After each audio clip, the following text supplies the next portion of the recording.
இது எங்க அக்காக்கு. என்ன ஃப்ளேவர் பா? இது சாண்டர் ஃப்ளேவர். இது ப்ளூ கலர் எங்க டாடிக்கு.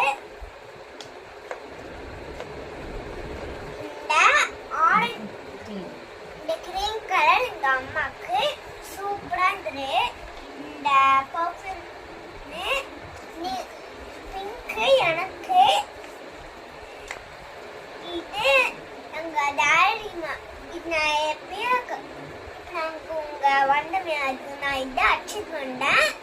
அதுக்கு நம்ம இது எங்க அம்மாட்ட காமிச்சேன். இது மாமா மாதிரி இருக்க சொன்னேன். அதனால உங்ககிட்ட அவங்க சொன்னாங்க.